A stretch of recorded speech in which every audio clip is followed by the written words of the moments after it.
This is Consumer Friend.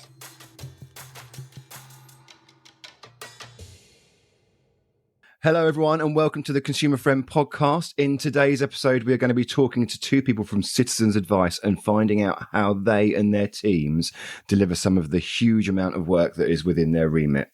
But before we do that, here she is, fresh from her TV debut on This Morning, causing ripples across the consumer protection landscape. It's little LouBax. Hi, Lou. How are you? I'm good, thanks, Ads. How are you? Great. I thought you were fantastic on telly. Well done, Lou. Can you do a little talk about it?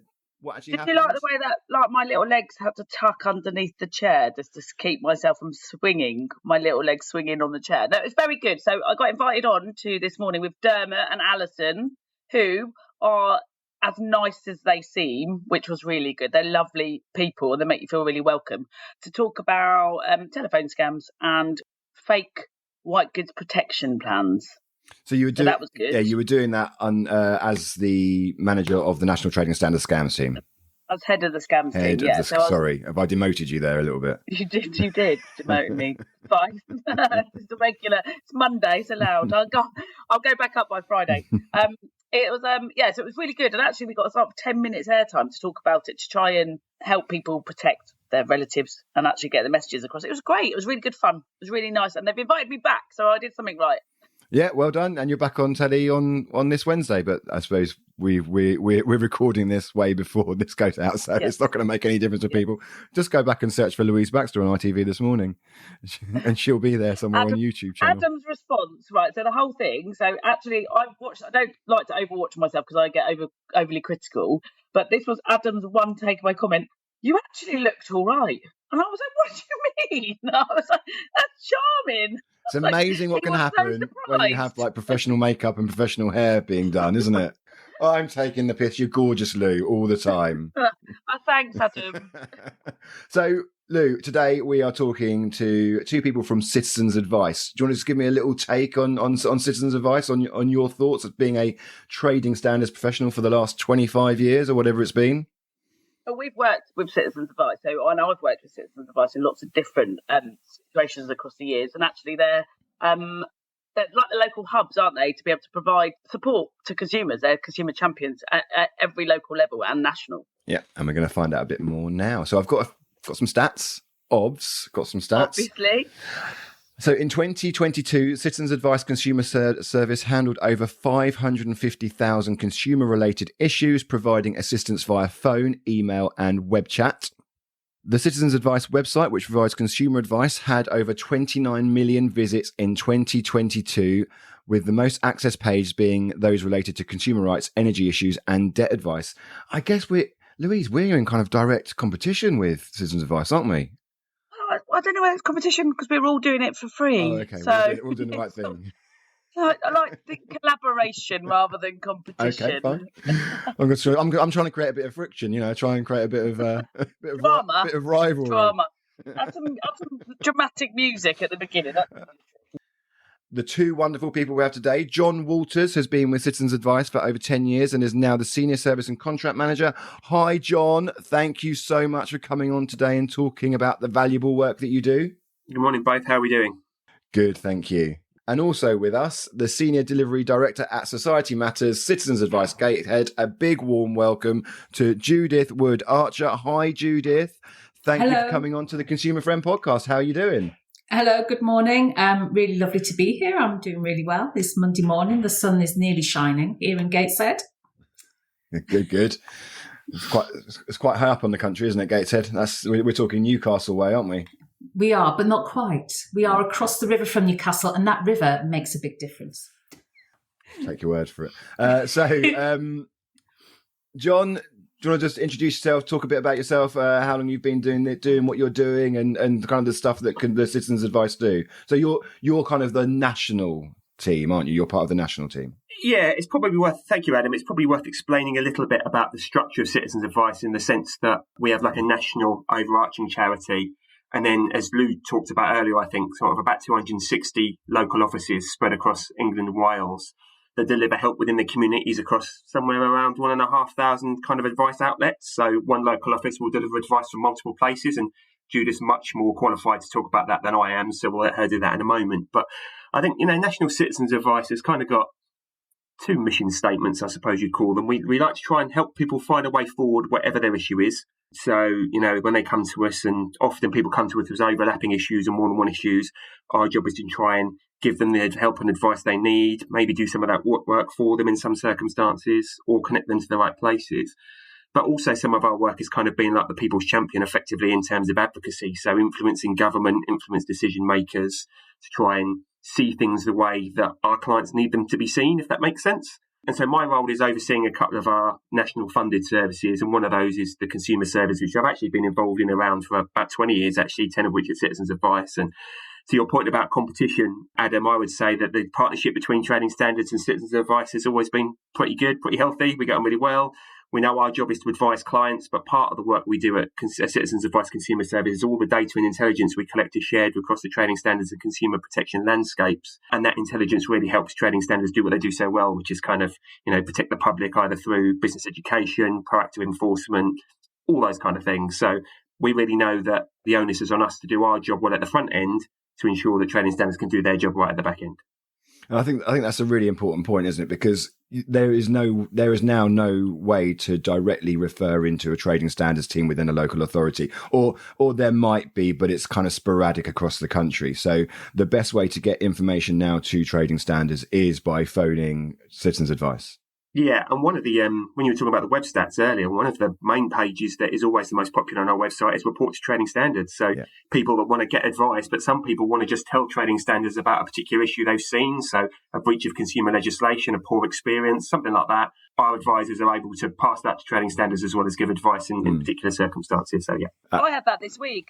Like John's dad messaged me and asked me about how he wanted to report an unsafe item and get into trading standards. And I had to say to him, you can't go direct. You have to go via Citizens When you say Advice. John's dad, you don't mean John Waters, who is with us now on the podcast, who would John. hopefully know how to do that.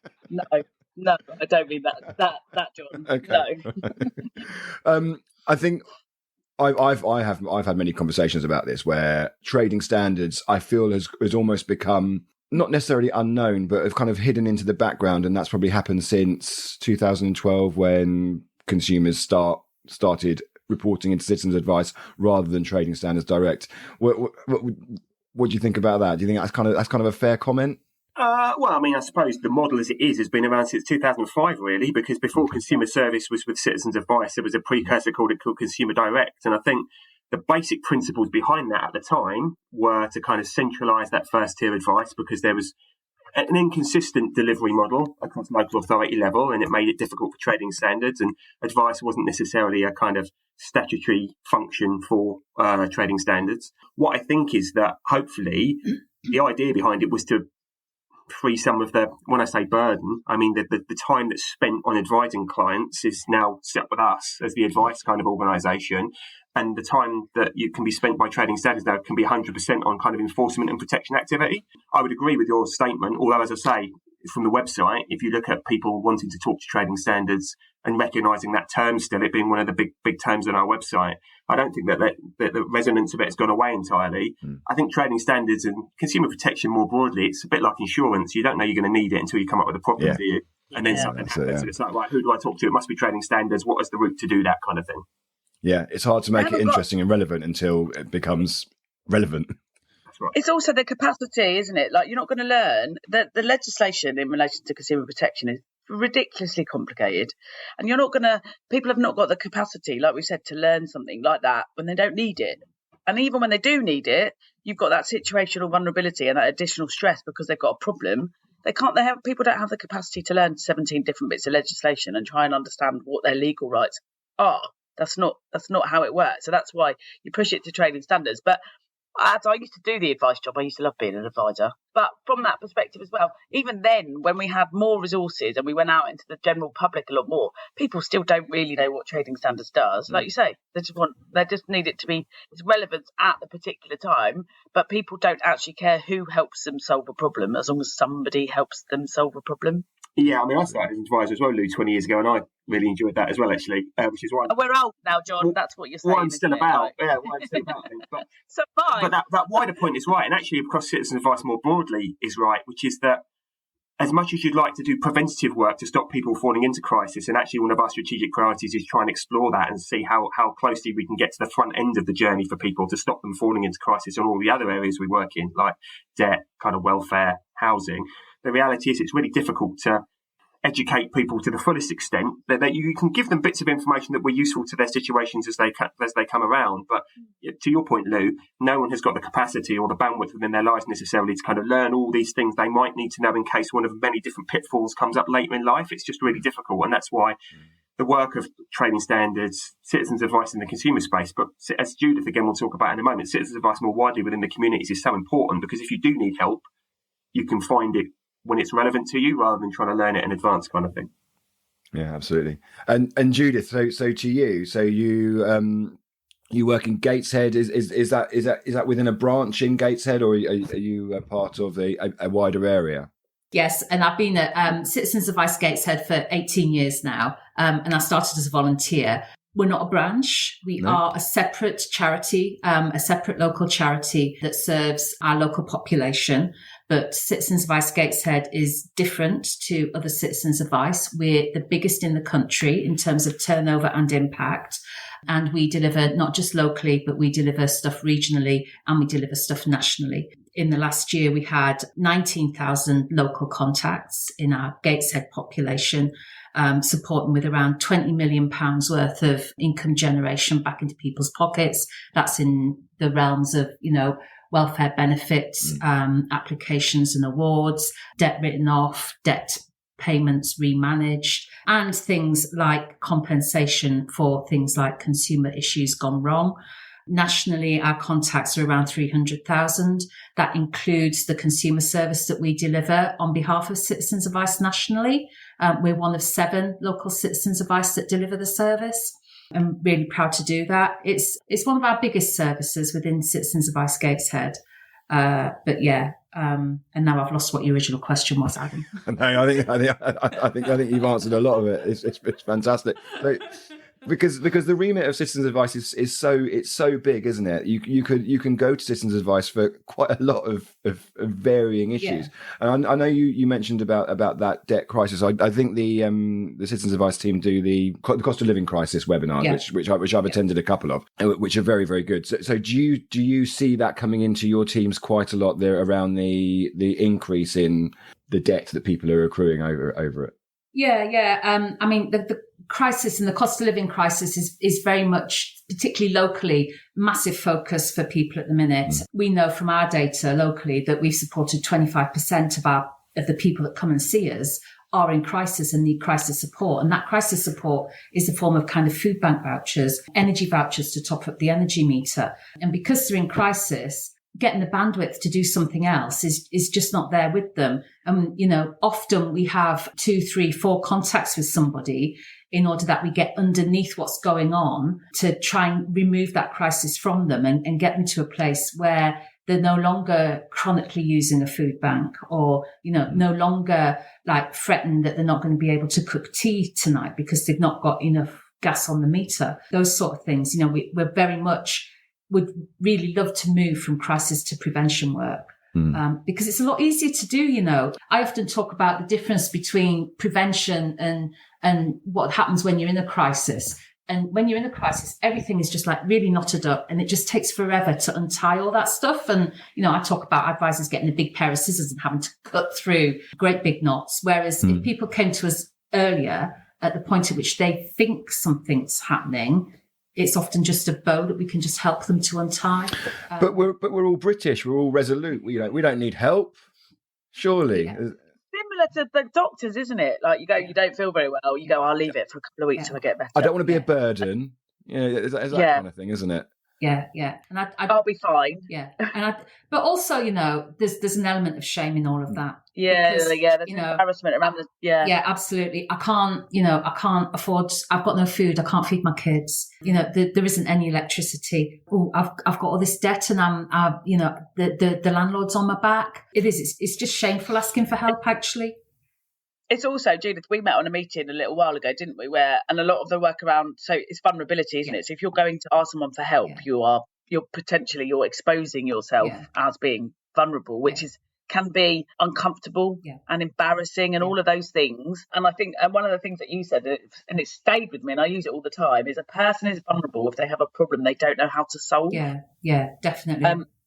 Which again, so from all of the things that you're seeing from a debt perspective, because it would make people feel like some of those things you've said, that people are unable to look after themselves or their children, which nobody wants to be in that situation. From a consumer friend perspective, a lot of the stuff we deal with in relation to scams and your rights when you're buying goods, that's the lower end of the problems that you're currently seeing in local communities. It is that if I think lower end probably removes some of that shame and inability to manage. I that phrase that I use, and I'll wait for the royalty check to come through the post, Louise. But that phrase that I use about it being vulnerable is having a problem and you don't know what to do with it. And I'll just tell you a little story about that, because it doesn't matter how much money you've got or not got, and it doesn't matter how well educated you are or not. If you've got a problem, it really makes you very vulnerable. And we're open Saturdays and Sundays now as well, which also makes us different from other Citizens Advice. We are open 7 days a week. But we had a couple come in a few weeks ago, and they had bought a sofa and they had spent a huge amount of money on this sofa. Like, I could not fathom why you would spend that much money on a sofa, but it was a handmade thing and it was lovely fabric, and it went, and she was telling us all about how, it matched everything in her living room and all this sort of stuff. But the sofa was faulty and the manufacturer was not engaging with them about this sofa. And the man in the couple, he just could not speak because he was so angry and so distressed that they had spent all this money on this sofa and they could not get a resolution that suited. And he actually stood in our waiting room and said, look, to his missus, you're just going to have to talk to these people. You're just going to have to tell the problem because I just can't speak. Yeah. I'm so angry. I cannot speak. And that's a man who's got an education. He was from a good area in Gateshead. They obviously had money because they'd spent cash on this sofa. It wasn't even like they'd gone out and got credit for it. They'd spent pound notes on it. So, that it just shows that not knowing what to do makes you really vulnerable. Mm. This is why anyone can be vulnerable at any time, and it's situational or marketplace. Yeah. So even with the accessing redress, and when I say accessing redress, I plain English that people just getting something repaired or getting their money back. It's so difficult for people to do that, which is why Citizens Advice is so important, because you're the ones that help people to do that. Like, you're like the funnel, aren't you? Like, chuck it all in, and then actually the help comes out of that, because people are unable to do it themselves, or organisations are making it too difficult for people to do it, which is, again, we should be making people being able to access redress, get their money back, get something repaired so much easier than we currently do. I think it's about kind of demystifying it and kind of empowering people, and regardless of what situation they find themselves in, trying to lift people up where they're able to manage these things for themselves effectively by giving them the information and arming them with the things they need, or getting them the support if they're unable to do that for themselves. To Judith's point, sometimes people are unable, even if you give them the information, to act alone, and their circumstances dictate that more is required for them. And the local officers in particular are fantastic at being able to step in, and we work with some other organisations who are able to do casework for people as well when someone needs to engage the trader on their behalf, or someone needs to engage the energy supplier to get them to do what they need to do. It's not a one-size-fits-all solution, and Citizens Advice kind of doesn't present itself in that way. Because we're a charity, there are limits to what we can do, and we'd always want to do more. And again, Judith, I think you'd speak to that as well. But it's absolutely about trying to give people a platform to come out the other side of these problems they face. And when we talk about vulnerability, you can categorise it in loads of different ways, but a lot of this stuff is kind of temporary, if you like, to give it. You go into a petition of vulnerability because of your circumstances. Yeah. For some people, it can be longer. For some people, it can be shorter. For some people, it can be deeper or narrower, sort of thing. But fundamentally, what we try and do is help people kind of get to the other side of that. Yeah, because it dips. It's dynamic, isn't it? We move in and out of those periods of vulnerability or susceptibility or whatever that is at that particular time. Yeah. John, can I just quickly ask? I mean, you mentioned charity. So Citizens Advice is a charitable organisation. You have a huge amount of both employees and volunteers. Where does the funding come from? Who's paying for this? How is it being paid for? Well, let's start by drawing out what you've just said at the end there, Adam, which is the amount of volunteers we've got. And again, Judith will speak more to this, but I think across the entire England and Wales, we've got about 16,000 volunteers or something, a huge number of people that give up their time to support their communities, a huge number of people that we couldn't do what we do without, quite frankly. So drawing attention to them is absolutely the right thing to do. We are a charity, so both nationally and locally, we're set up as a charity. And actually, when you ask people, they don't often know that. I think, they think we're a business, or they think we're kind of some sort of quango or something like that, government type offshoot sort of thing. So some of our funding is from government, to be clear. Some of our funding is from corporate donors, people we work alongside who are trying to do the right thing and want to support us. There is fundraising activity that goes on as well. There's a whole range of ways in which we try and kind of bring money through the door. I think what is important is that Citizens Advice has always been able to demonstrate impact for that spend. I don't know all the calculations, so please don't ask me to do maths, but we've got some numbers that we submit to government and other organisations. And I think for every pound spent on advice provision nationally, the benefit to the wider economy and the benefit to the people we help is about £13. So a 13-to-1 ratio is kind of, pretty good. It stacks up pretty well, I think, and it's testament to the people on the front line, the people on the ground, the people taking those calls and doing the advice work that are kind of driving those outcomes for people that, there's many ways you can measure the difference that Citizens Advice makes, but from a quantifiable way, there's one of them. Well, what would and I know each day will be different. What would an average day look like for you in Citizens Advice? For me, so I'm the service delivery director. So my responsibilities are around what are we delivering? Are we meeting our contractual obligations? Are we meeting our obligations under grant agreements? Issues in staffing, and just making sure that we're doing the do. But I've got loads of people to support me with that. We employ 249 people at Citizens Advice Gateshead. Yeah. So it's typically, how many people will you get coming through the door on a daily basis asking for advice? We have a front door in this building, but we also have front doors in lots of different areas in the borough. 6 places where we're embedded in a host VCSE. So a lot of them are kind of around family support charities who are working really locally within Gateshead. And we put a worker embedded in their organisation. So they're just going to seek help from the organisation. And it might be that Citizens Advice help them, or it might be that the charity help them, or it might be that the person who's in housing in the council helps them. But as far as the individual's concerned, they just get the help there. Our front doors look very different, and so it's different every day. To get a massive amount of range of issues that come. So then, if you were to see, just to join the dots a little bit, so if you see a spike in issues in your local area, that feeds back into the national policy perspective. So into John. Yeah. John, at the moment, what are your current policy objectives? What are you trying to change from a national perspective? Cost of living has driven a lot of the kind of the broader work we're doing, as you can imagine, in terms of making society fairer, I think, for people. I think in the consumer space, we've had some successes more recently in things like loyalty penalties and things like that from a consumer perspective. You might have seen some of that in the telecom space. I think with the new government at the moment, we are just in the starting thrones of kind of painting to them the picture of what we think a fair society would be. So our current priorities are, as you can probably imagine, meeting a lot of new ministers, meeting a lot of their teams, talking to them about the things we think that are important and the things we think that we want to change, and the scale of issues we've seen in current, cost of living was really interesting because it changed the dynamic of kind of the people we help to some degree. So taking one example of budget deficits, typically speaking, historically, the greatest number of people we would have seen from a housing perspective in a budget deficit would have been those in social housing. And then those in private rent and kind of homeowners would be slightly more insulated from that position. Cost of living crisis and the increase in interest rates, etc. And this was one of those briefings you mentioned, Adam, the cost of living crisis briefings we were running on a monthly basis. It actually demonstrated that budget deficits were becoming greater in those that were homeowners and private renters than social housing. Now, that's not to say those in social housing didn't have other impacts, of course. I'm looking at it through one lens only there. What's really interesting is I think there's some stats that say everyone that comes to a Citizens Advice for help, not to one of our national funded services, but to an office like Judith, they present an average with between 4 and 5 different issues interrelated at the same time. So they don't come with one issue.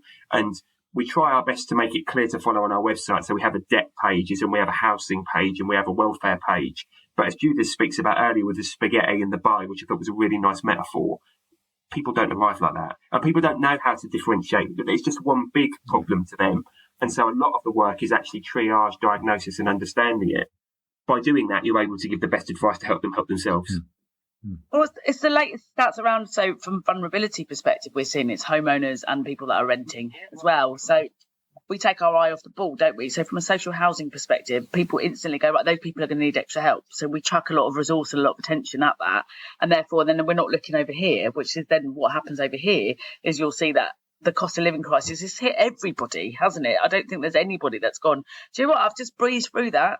I breezed through the interest rates and everything going up. Just absolutely, I'm good with it. And sorry, Judith, I know you and I have spoken about this before, but I think there could be some talk in certain circles of the media with new government, etc., that the cost of living crisis is over, kind of thing. We're moving past that point. Wow. Judith, I mean, I'll let you speak on this, but I think the impacts of that will be felt in communities for a long time to come. You know, we're at the end of the beginning, not the beginning of the end. Yeah, definitely. This data comes from those cost of living briefings that happen, but also places like Joseph Rowntree Foundation put a lot of work out there. And what we're actually seeing is people who are homeowners or decent wage earners then, rather than minimum wage earners, who had savings, have used those savings to manage, but they're now coming to the end of those savings. So what happens next? Well, the next step is that they're going to end up in debt. And then, they get into a cycle where they're people who, again, don't know what to do and can't cope. I don't want this to take away from people who are living in poverty right now and are really suffering. But the point is that this is going to make things worse. And that people who should be coping aren't coping, and it's not right, really. The other thing that we've got to focus on at the minute is the managed migration piece of work, where people who are on what's called legacy benefits, so things that you might know as job seekers allowance and employment support allowance, and working tax credits, which are for people who are working, they're being told they've got to move on to universal credit, and people are getting a letter saying you've got to move to universal credit. And a lot of people don't know what to do about that either. So part of our mobilising knowledge piece is we're doing a lot of work about making sure that people locally know about managed migration, know what this letter is that's going to come through the post, and making sure that they know and understand all of that work as well. And the other piece of work, of course, is the announcement from the government that they're going to get rid of winter fuel payments for every pensioner. I had this, Judith, with my mum this week because she was really upset by the fact they've taken this away from her. Now she doesn't have a huge pension, but and she looks after, she helps a lot of her friends with some of their finances and stuff like that. And she's like, the problem is, she said, I know I'm not on pension credit. She said, but I've come to expect and budget this money in, and now it's just been taken away.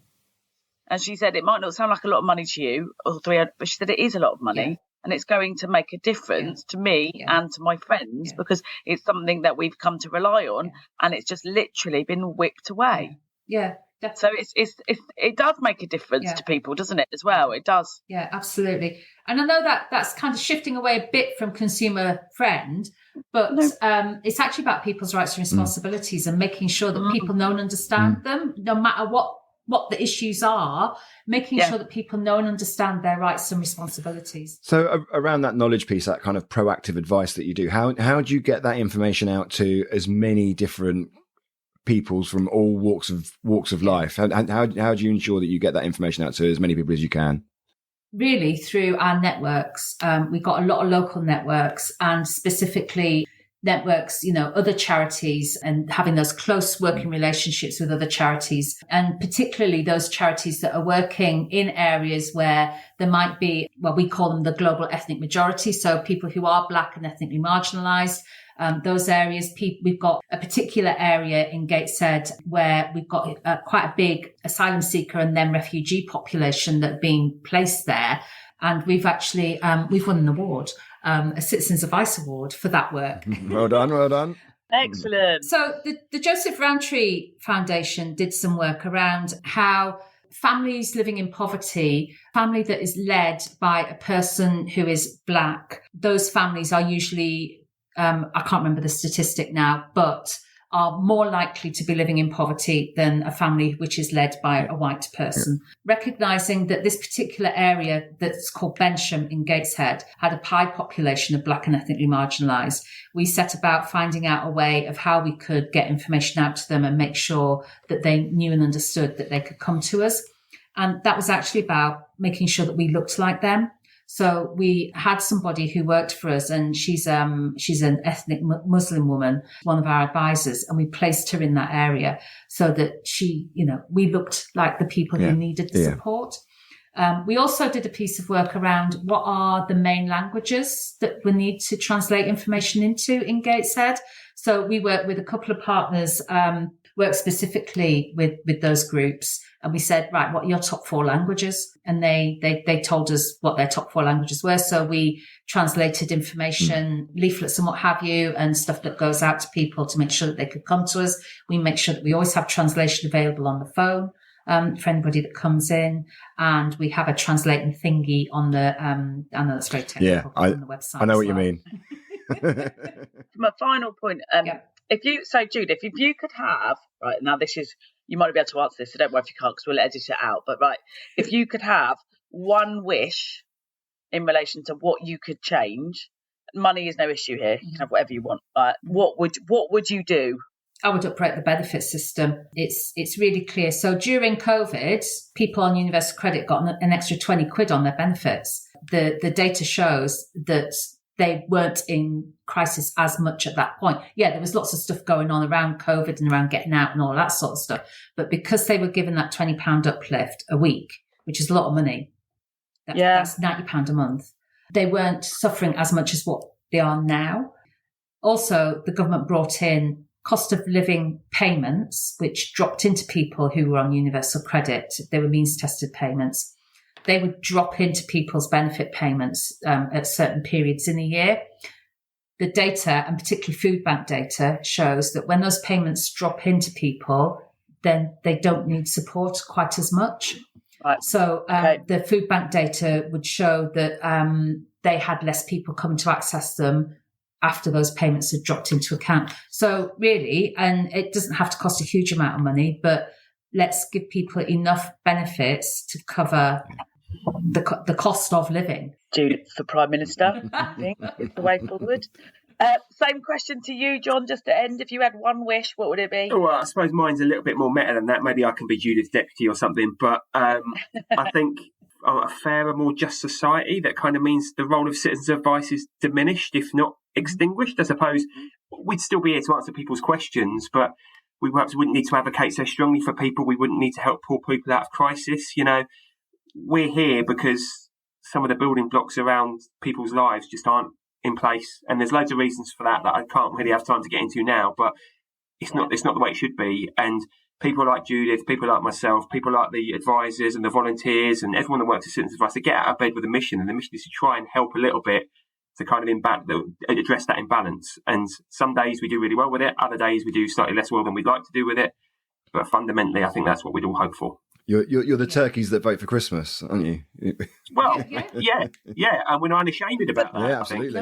I've got no that's problem what with we that. say. Yeah, what we say is if we do ourselves in Scams World or in Consumer Friend, if we do it so well that we're not needed anymore, that is the dream. Yeah. Do you know what I mean? That is the dream. Do yourself out of a job. That's the aspiration, isn't it? All the time. Thank you very much. Judith and John, thank you so much for coming today and being on our podcast. We will put links to Citizens Advice in the show note. Consumer Friend is available, consumerfriend.org.uk. Please like, subscribe, listen to the podcast, rate them as well. That would be great. Thank you very much. Judith, thank you for coming on today. Thank you. It's been an absolute pleasure. Loved chatting. Good. John, thank you very much for coming today. Great to see you both. Much appreciated. Lovely. Thank you very much. And see you next time. Cheers, Lou. Bye. This is Consumer Friend.